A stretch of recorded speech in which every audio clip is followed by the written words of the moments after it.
Okay. Welcome to the RealFake Podcast. This is episode 10. Yep. We've reached of our podcast. That's pretty cool. That's kind of a little landmark in and of itself of episode, 10 that we've reached. And I'm gonna turn that. I need to restart that because my phone is freaking do not disturb. Oh, yeah. Make sure that's on. Okay. Welcome. This is episode 10 of the RealFake Podcast. I am Cade Booth, your host. With me, I have my co-host, Matt Brimmer. And this man is literally an honest-to-God savage. And we're just going to jump straight into it. Sorry you weren't available last week. That was freaking virus or whatever. Whatever it is. But you're over it now, right? Finally. Yeah. So, what kind of sickness you had, or? No, I don't. Oh yeah, a few of my friends had the same thing. We weren't sure if it's the flu or whether it's the flu or it was some virus or whatever. But yeah, it is weird because it had some symptoms of the flu, but I don't know. Oh well, at least you're over it now. That's the important thing. That's what matters. Yeah. But yeah, so this week on our podcast, which obviously the purpose of is to bring value to everyone's life in some way or another. You will use these topics that we talk about, and they're applicable to everyday life. But we do need to caution you because this episode of the podcast is going to be explicit. So if you are under 18, we'll just say that. If you are under 18 or you have no wish to have a piece in this explicit episode, then you might want to skip this one, guys, because it gets real. Yeah. Okay, jumping straight into it. Today's topic is manhood. Why are we talking about this? Because me and Matt are both men. Hopefully. There's no one better. I mean, I've put a lot of time into thinking about what actually makes a man, Yeah. And before you X out of the site, ladies, you can listen to this too because you'll know exactly what to look for when you come into contact, meet a guy, thinking about dating him, you're like, oh, he looks good, but that's not what you should be worried about. Is he a real man? Yeah. Well, we're going to find out today. That sounded way more argument inciting than I meant. But whatever, we're going to jump straight into it. Actually, the website that I got this from, or got most of the basic idea and outline for what we were doing, or what we decided to do today, was actually from a website called The Art of Manliness. This website is very, very, I think they have a podcast too, but this website mainly I've gotten a lot of stuff from because they've really ramped up awareness on how to be who you're supposed to be, because a lot of people, especially people that were alive before the 2000s or transitioning into the technology era and the new age of stuff, there's a difference in the way men were then and the way they are now, not meaning that the actual definition of a man has changed, but meaning that the way men act has changed a little bit, or what's acceptable. Yeah, how a man is viewed, or what's viewed as manly. Yeah, that's changed a lot. So we're going to jump straight into it. Before we even... Actually, you know what? Let's jump straight into it. I need to quit saying that because I sound like a broken record. The first question I had is the concept of manliness meaningless and entirely culturally relative? And that came, I took that verbatim from the site, so I'm not taking anything, don't want to steal credit, but that was a question that I got from the Art of Manliness, and we're just going to kind of take it in a different direction than he did. I think that part of that question was really interesting as far as culturally relative. Yeah. You know what I mean? Like the culture of a country or region, space, kind of changes what people think is a man. Yeah. Not as in biologically a man, but as in what makes him manly? Or attributes and status and stuff. So I'll start by asking you, because you usually have good stuff on this. Is well, first, is that concept of manliness culturally relative? And if so, to what extent? What do you think? I mean, and there's no right or wrong answers. Yeah, I think to a certain extent, it's true. I think to a certain extent it does depend on the culture or whatever.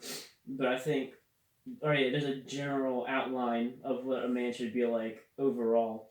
I think, I think overall there's like what generally what a man should be, or how to be manly. But I think individually for every culture and stuff, I think it's different because there's different requirements for men in every culture. Yeah, and that was one of the interesting things, was because, especially in the article that I read, it said that there was a man by the name of David Gilmour, Dr. David Gilmour. There, give credit where it's due.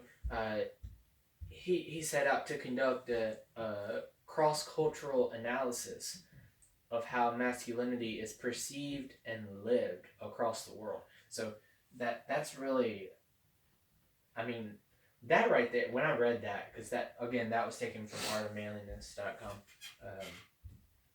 that really like tripped me out, because it, first off, exhaustive cross-cultural analysis is like a ridiculous amount of research. Yeah. Because for a cross-cultural analysis, you're going to need to take stuff from each study subject, whatever it may be. I don't have the necessary specifics for that, but like cross-cultural means it's like from everywhere. Yeah. Right? And the analysis was of how masculinity was perceived. Yeah. So that's not even like that. What this dude was doing was not even what actually makes a man. It was actually how people look at it. Yeah. You know, like people, because the views on what makes a man and how people see men change over time, and if I'm not mistaken, over region. Like the different areas change the way certain men like. So anyway, to me that was really interesting. But there's a lot of different like subtopics in there. So, but I'm gonna attempt to get to everything today. You know, I kind of go off on a rabbit trail a little bit. So, but anyway, what he found, or the study that he found and developed, was a distinct code of manhood that was common and consistent through most of time. Yeah. And around most of the world. And that was what the Art of Manliness has called the 3 P's of manhood. Number 1 being protect. Number 2 being procreate. Number 3 being provide. And I mean, I would agree. Like I'll just stop right here and say, like, I would actually agree. Thoughts there? What you got? I think without those 3 things, guys, are completely pointless and are not unique whatsoever. Yeah. I mean, that's kind of what men are. They're physically more fit and able to defend and protect, both and fight, are both offensively and defensively. Mm-hmm. They're more physically capable. And obviously, we're dudes. We got nuts or whatever. To procreate or whatever. And I mean, that's what most guys. I mean, that's what we think about. That's what we want. Is go and procreate or whatever. And so I feel like that's natural or whatever. And then, what was the third one? The third one, provide. Yeah, provide. I feel like that's what a lot of men have, especially once you have that family or whatever. From what I've because obviously I don't have my own kids or whatever, or wife, but from what I've experienced, or like what I've heard from like experience like with other like or grown men that have families or whatever, you have that or you feel that need to like provide for the family or whatever, and that's you just have that automatic like built-in like instinct that you need to provide for your family. But yeah, for sure. Now, I'll actually I was actually thinking about this week when I was coming up for the topic. Yeah. And I was looking at it and I was like, well, those three things are what's been around all this time, and I think what changes is how much of those three things are active. Yeah. Like in each country, the importance that well, we'll jump right into it. The importance that procreating had in one like civilization wouldn't have the same importance in another civilization. Yeah. Like we can see right now, an example of that. Is it China? I think it's China where you can't, you can have a certain number of kids. I'll actually look that up. In China, you can't have more than a certain. Yeah, I think last I checked it's like 1 or 2 kids, something like that. But to me, like that's an example of society putting more or less importance on one of these three aspects, or one of these three characteristics. Yeah, depending on what's needed. Or like, if a country's overpopulated, or has like, or the population is fine where it's at, then yeah, that's not going to be put it as certain importance. And just like during World War II, like protection or whatever, like that was, and like whenever there's like a draft or something like that. That area in mainly like during World War I and World War II, that was put at a higher like need or whatever, and that was looked at as a more important characteristic compared to like say procreating. Like that wasn't really looked at as something that was needed. It wasn't like you didn't see posters about it and all kinds of stuff advertising it and stuff, and and even the providing and stuff, like for the like there's like the young boys or whatever that weren't out at war, they still had a place like where they had to provide for their country or like the families back home, like for the young boys and stuff. For sure. So it says right here, China is allowing all couples to have 2 children, and it used to be 1 child per family. Okay. Due to overpopulation reasons, which I'm not sure whether I agree with that or not. I don't know, it's kind of weird. But anyway, the point is, during certain time periods or certain areas of the world, people put a different importance on certain areas of manhood, on certain areas of masculinity, or what you should be, or what you should be doing. Again, going back to, what was it, the motivation episode we did, was it episode 6 or 7, one or the other, something like that we were doing video, or podcast on that episode was about not doing what other people told you to do. Yeah. You know, so kind of the point that I kind of came to when I was researching this was that, you know, I think that these 3 things, protect, procreate, and provide, are a decent definition. Now, I would say there's probably a little bit more. Yeah. But more to it than just those bare. But those are the bare essentials of like the qualities or whatever attributes of a real man. But it's weird because it changes. Yeah. That took me by surprise, learning that like what people think of as important fluctuates. Yeah. And it changes. And anyway, so that I thought that was kind of that kind of alarmed me a little bit, because who's to say that 20 years from now,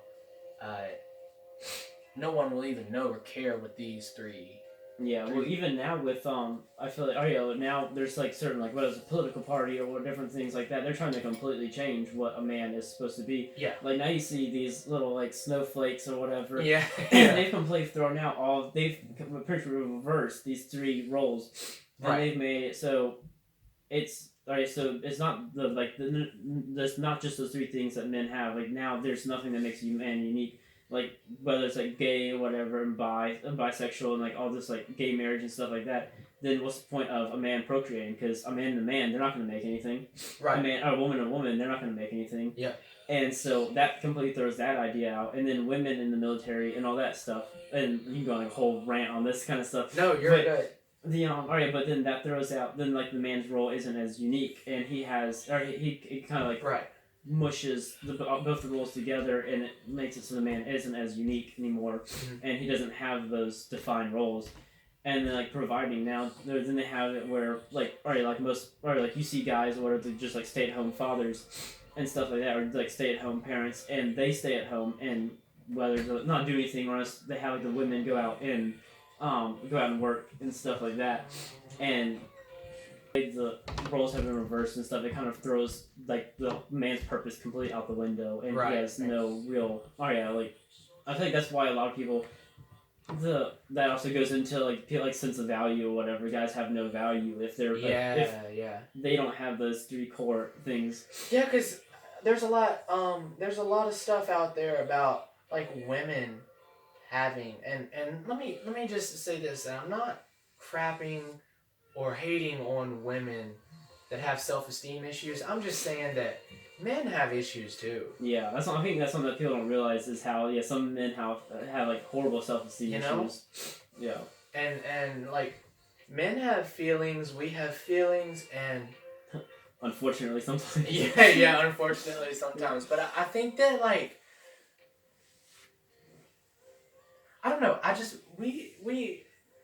think that like society.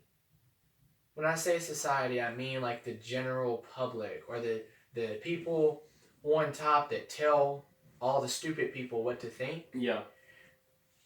I think that somewhere along the line, all the people down here that are uneducated have thought that men don't have like feelings or validity. Yeah. You know?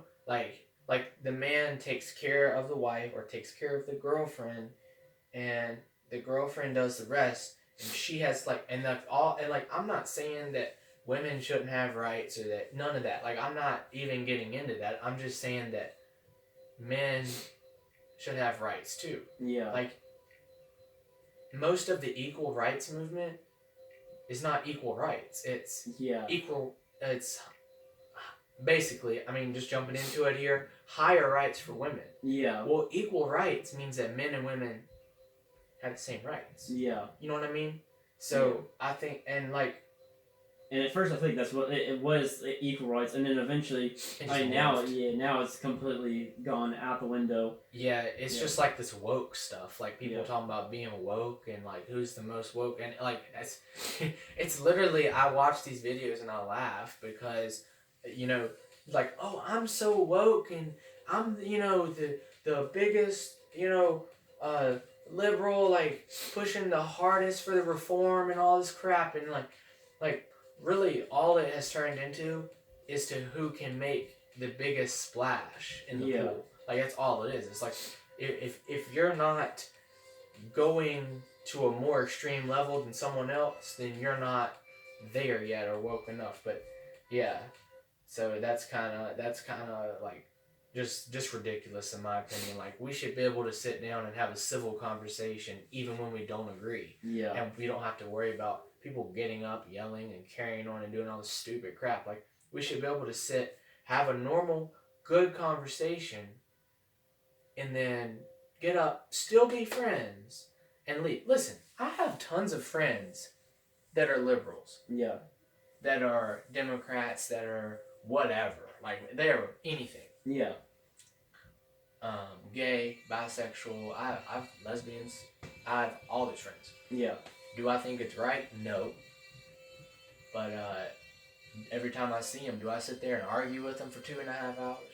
No. Yeah. Because even though I might not think that's right, there's still like another person underneath them. Like, it doesn't consume their identity. Yeah. Unless they let it. I mean, there's cases where I'm like, no, I can't talk to you. Yeah, some people like that, like, no, I can't even be around you. Or Yeah. like want to punch you in the throat or something. But there are a lot of people that are nice, and we disagree, but we're still like tight, good friends, because it just doesn't matter. Yeah. You know, like, the point of the conversation is to further the people, bring value to people. Yeah. Right? So there's no reason to sit here and argue about it. Arguing, to me, does a worse job of getting your point across and bringing value to the person, because all that happens is they get mad. And what happens when people get mad? They don't listen. Yeah. Do you think that anybody's mind was changed in all these rants and what do they call them? The debates? No, not the debates. Where they stand outside of the protests. Protests, yeah. No one's mind was changed in a protest because it's so much screaming and no one's listening. You just look like a retard just standing out there. Yeah. So that's kind of my thing is, like, why are people not being civil? Yeah. About all this stuff and working it out like a real person. Segueing back into the protect, procreate, provide subcategories is starting with protection. Quite simply, protection is the need to establish and defend boundaries. Boundaries create a sense of identity and trust, and men are called to guard the perimeter between danger and safety. And that paragraph right there came from artofmanliness.com, and I'm just going to take that and go deeper into it. I think that even more, like, that's right. That's 100% right. Yeah. But even more so, and this kind of skips down to provide as well. They kind of go together a little bit. All three of them do. But you got to have something to put inside your boundaries to protect. Yeah. In my opinion. You know, you can't just set up a perimeter or have an area to protect and you don't have anyone in your corner or in your circle to protect. Yeah. You gotta have someone. I was listening to a guy by the name of Eric Thomas, and I love that guy. He's amazing. He was saying that to be successful in life, you have to have brothers that watch your back. Yeah. You know what I'm saying? Because if you're looking back over your shoulder all the time, then you can't see what's in front of you. If you're looking in front of you, you can't see what's behind you. And you know what I'm saying? And you're watching everything that's going on, and you're watching yourself and protecting yourself. Then you have no way to protect all the other people that are out and around, you know, that are in your circle that actually need that protecting. Yeah. That's simple right there. That's what I have to say about that. The boundary. He said that boundaries create a sense of identity and trust, and you know, I agree with that. I don't know if they. Yeah, they don't create the identity, but they create a sense of identity. Yeah. In that you can know a person by what they will or will not do. Yeah. You know? Especially boundaries of protecting someone. If you're protecting someone and their boundaries create that sense of identity and trust, and you know that this person will protect them, then I think that's a good thing. Yeah. And I feel like it gives also a sense of identity or whatever. Like if I don't have something to protect, I feel like I almost have no purpose. Like, right. That's something. Oh yeah, like like with my family or whatever, or my mom and my brothers and I feel like that there's almost like a sense of it gives me a sense of purpose, protect them, and having a girlfriend or like it gives me a sense of like something to protect, like. And same thing is like even just like other dude friends or whatever, even though most of them are perfectly capable of protecting themselves, but it's still like knowing that they have my back and knowing that I have their back. It gives me a sense of duty and purpose, and I feel like that's like key to like manly or manhood or manliness is like that sense of duty and purpose. Yeah, for sure, and uh, the protector. I have a list here of what the protector role really requires of someone, and obviously protecting someone physically is a major. It's a major part of that. Yeah. Protecting someone mentally is a lot harder than protecting them physically. Yeah. For me, I think. But anyway, being a protector requires physical strength, skill and use of weapons and strategy. Which, yes, I love weapons, so that's kind of my personal little favorite. Yeah. Right there. Courage. We're just gonna save that one for a future episode because there's a crap load of stuff we can do on that. Yeah. Physical and emotional stoicism. That's a big thing. Physical and emotional stoicism. Yeah. You know how many men that I know, guys that I know, that won't, let me say this nicely, that won't stand up for themselves? Yeah. I mean, they're just babies. Like, at some point, to be able to protect someone else, you have to be able to stand up for yourself and say, nah, bro, I'm gonna do what's right for me. Yeah. And if you can't stand up and protect yourself, then how are you gonna be protecting someone else? Yeah, and that's something I've seen in a few of my friends or male friends, and it's something whenever I see it, it's sad and it makes me feel bad, and just like it makes me feel bad for them and stuff. But and that's something I've experienced with myself is not standing up for myself, and that's something that I've come to realize in noticing man, once you start to stand up for yourself, you realize, hey, life doesn't have to suck. I can stand up and move on, and I don't have to be I don't have to let people treat me like trash. Absolutely. Yeah. Because I heard can't say that. I heard a great quote, and it said, "What you allow to happen is what will continue." Yeah. I mean, and that's one of the deepest things I've heard or said all day today. Like what you allow is what's going to continue. In other words, if you let someone treat you bad, then they're going to walk all over top of you because they know they can do it. Yeah. That's my philosophy, and it works. The minute you stand up for yourself, it's why people that stand up to their bullies don't have bullies anymore. Yeah. Because once you stand up for yourself and say, nah, dude, I'm gonna do what's right for me, and I don't care what you think. As soon as you say that, you take the power right out of their hands, and you have it now. Because you're able to make your own decisions and do your own stuff and do what you want to do. Yeah. And do what's right for you. And that is way more important than pleasing someone else. Yeah, for sure. The next one was voluntary, graceful acceptance of one's expendability.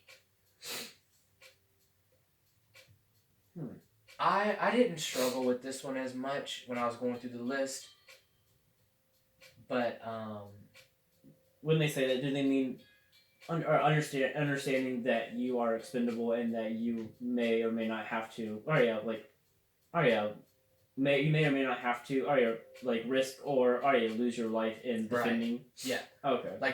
In other words, if you're out here in the trenches protecting someone, you should be willing to just be, alright, bro. If that's gonna be what it takes, and you can kill me. Yeah. If it means you ain't gonna get to them.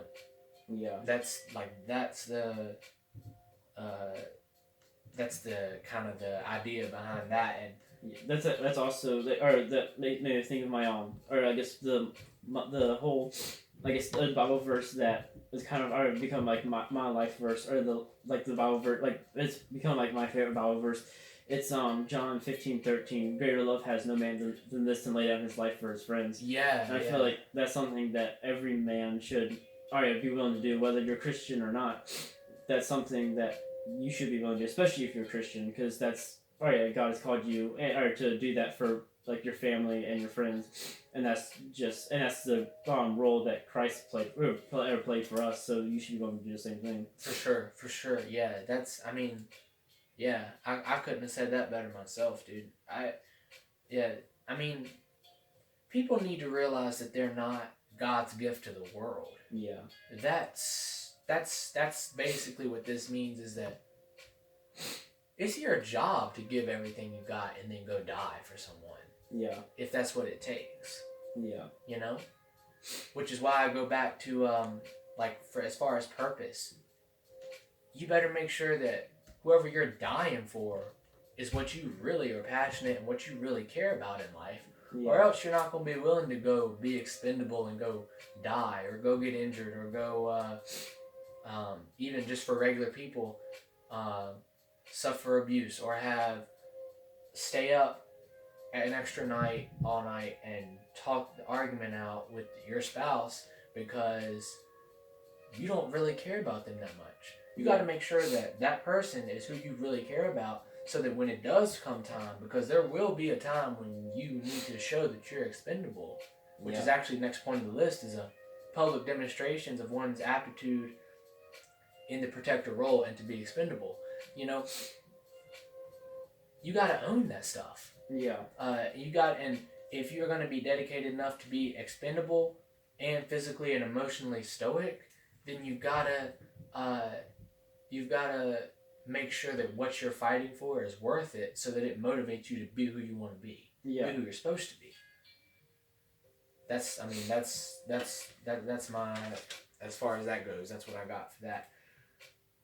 Moving on to the next segment, number 2, that would be procreate. Explicit part of the... Every man's favorite part. yeah. The imperative to... I'm reading again from the website. Here, I'm citing that.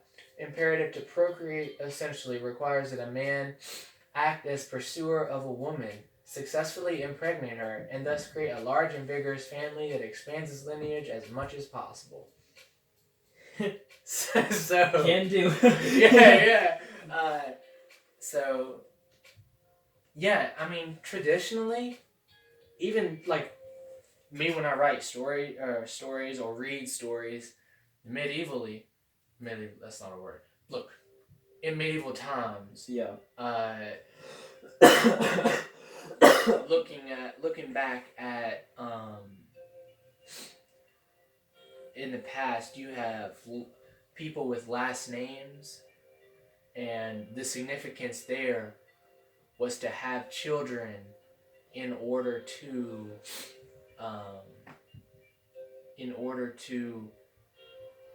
further your family name, last name, which is where like the inbreeding and incest and all that stuff, like, because that stuff actually happened. That was real too. Like, people were just like inbreeding to keep their last name pure.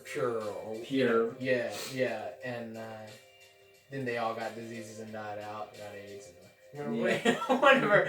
But that's what you get. That's what you get. That's right. But that's the basic idea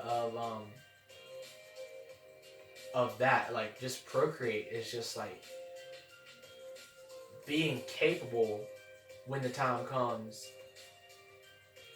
to extend your lineage and to, obviously, like the website said, to make like to make a large family. Yeah. So I mean that's so that's kind of sex. Yeah. So gotta love it. Yeah. This role requires acting as the initiator in the seduction, courtship of women. Can do. Yeah. Virility and potency, the ability to get it up. That is, I have no problem there whatsoever. Okay. The ability to sexually satisfy a woman. a lot of people struggle with that. Yeah. And I feel like that also goes back into giving a man his sense of purpose or whatever. And that whole like just self-esteem and all that stuff for a man in general. Because, I mean, you hear like you rarely see stuff about women like or being afraid to like or be like the pleasure or the man, but you see guys freaking out about trying to be able to give the pleasure to the woman. Yeah. Just because that's just how things are. I mean, it's just harder that way. Right. No pun intended, but.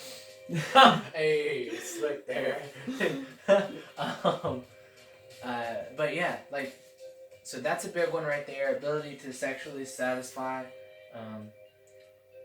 And you're gonna do a whole nother episode on that crap, like, oh my god. Yeah, another episode to come, guys.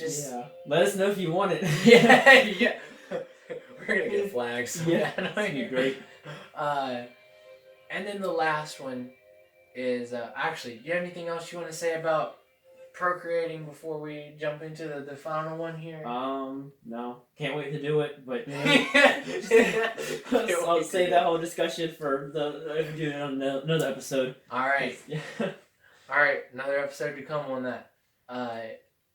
The final tier of manhood, or the bare essentials, was provide. And back to the site, it says that the essence of provision is the ability to tame nature, to turn chaos into order, to take the raw materials of life and transform them into something of value. Gilmore, the dude that did the study, Dr. Gilmore, said that it was purposive construction. Construction with purpose. Yeah. What he meant. Which is basically a commanding and assertive action that adds something measurable to society. I mean, that's just that. Right there, that's just plain and simple. You know, being able to provide is very... goes hand in hand with the ability to protect. Yeah. Because you have to be able to provide for the people you're protecting. Yeah. I feel like providing is also a way of, I guess, protecting, or because like you provide food, you're protecting them against hunger and starvation. If you provide water, you're protecting them against thirst and and so on. Right, and like when I say protecting, I don't even necessarily just mean a physical threat. I mean like protecting them in life. Like you care so deep about someone that you're actively watching out for things to stop them from getting harmed. Yeah. You know? And the way that's changed over society is, in the past, men would just fight over someone, a woman, and take her, move on. They would protect her that way and protect her from other dudes that would try and rape her. Like, I'm looking back at, what is it? Is it medieval Japan? Medieval China? Anyway, one or the other, where, they would just, their job was to protect their clan, plus their wife and children, their family, but also they had a clan, which was like soldiers that were in groups. Yeah. I think this is Japan I'm talking about. And they would make sure that those are the people they took care of, but they also went to war, physical war, with other clans, right? Yeah. The samurai is a great example of manhood. Yeah. The samurai, they have the perfect example. There's a lot of stuff the samurai do that are built from these like basic, like they're not word for word, but they're basic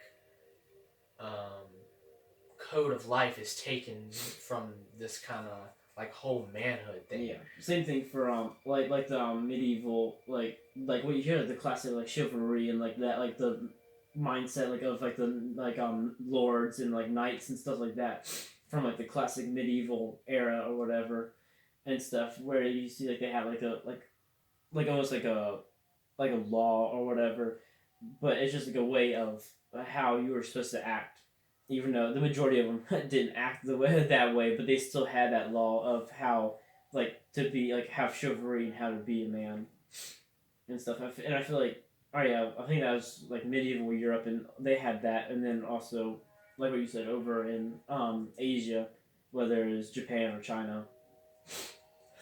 Excuse me. Right, and so I mean, obviously, I'm big into that stuff because of my martial arts, but like, it's such a good thing to look at. Yeah. You know, like you look at the way they live life, and you could almost do the same thing today. Yeah. And it will keep you out of trouble. I do try to follow the code of Bushido, and which is obviously I have right here on my laptop the 7 virtues of Bushido: integrity, respect, heroic courage, honor, which is the big one, compassion, another big one.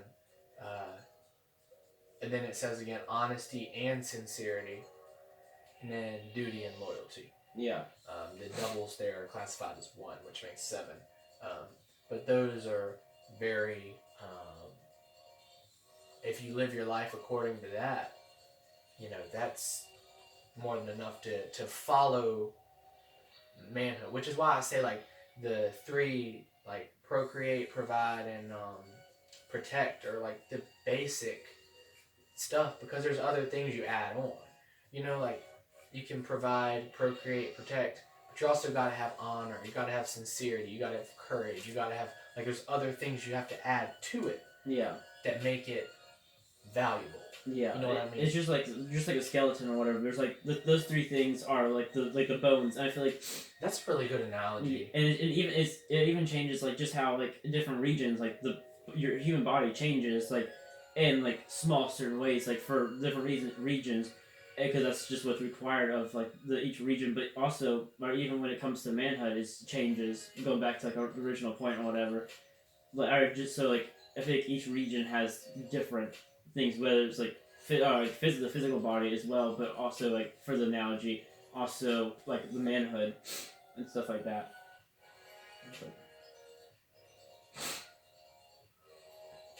Well, another great example of that comes from the samurai is seppuku. I think I'm saying that right. Yeah, seppuku. And it's also known as harakiri. Harakiri. Anyway, what it is a ritual suicide. Yeah. The samurai would be on their knees, or you know, they would, what position they were told to be in. Point being, it was a ritual disembowelment.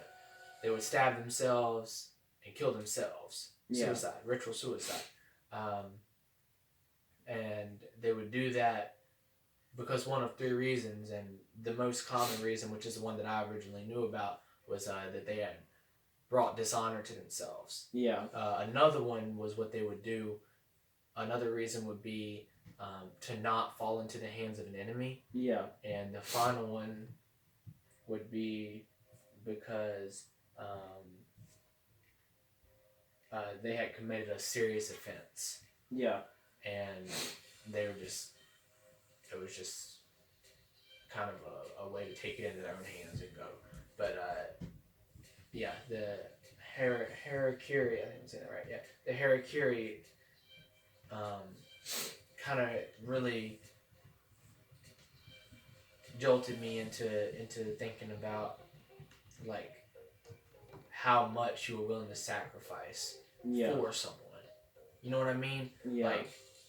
Like you're gonna go out here and die with honor because you brought dishonor to your family or your clan or your whatever. Like I'm sure there were other reasons, but obviously, but you're, you know, how dedicated do you have to be to go out there and die for someone? Yeah. You know what I mean? Even Christians. Yeah. How dedicated do you have to be to die for God? Yeah. I mean, yeah, you can do a whole episode on that too. Yeah. Dedication and stuff. So, yeah, like, I can go on a huge rant for that. Yeah, I mean, so I just anyway, that's kind of my my whole deal there. But for providing, it kind of cuts right back into the cycle of protecting. Yeah, just and that. But like I said, these are just the basic tiers of like being a man. Like I think these are the basic ingredients, I guess is what you'd call it. Yeah. But like in reality, wouldn't you want to be so much better than that? Like there's so much more to it, in my opinion. Like I don't ever plan on stopping learning. Yeah. Like I always want to keep going. Always, always, always. Never stop. Because the minute you stop learning, you start to fail. Yeah, sure. So I just, that's kind of where I am. You have anything you want to add? Not really. This has probably been one of my favorite episodes and Really? discussions. Yeah, I Good, really enjoyed good. this one. Yeah, so, alright guys, we're going to wrap it up. Hope you enjoyed part 2 of this episode. Yeah. And hope you guys really enjoyed it. You can follow us on Instagram, Twitter, Facebook, and you can find me on TikTok. Search my name, Cade Booth. You have any handles or anything you want to share, bro? Not really. Follow our personals. I'm at Maddie Phoenix 172. Cade's at Anomaly Reaper. Yeah. And also, Matt has a photography account out. If you want to share that you just started, that is freaking lit. Yeah, I'm working on a new photography account. Well, it's been out for a while, but I've been posting on it more recently. You can check it out. It's at hold on just a second. You're good. It's at you can just look up Dark Photography 172, and that's on. Is there an underscore on that? Yeah. Dark _ Photography 172. And that's on Instagram. Yes, make sure you guys check that out because I can personally vouch for it. This dude has taken some lit photos. They're fire. So, yeah, definitely. And I think that's about it. We will see you guys in the next episode, or you can hear us in the next episode. Either one, whether you're watching. You can also watch this episode on YouTube, on my YouTube channel, Cade Booth. Just search Cade Booth; it'll come up. And we'll get it up. Yeah, that's what she said. All right, peace. See ya.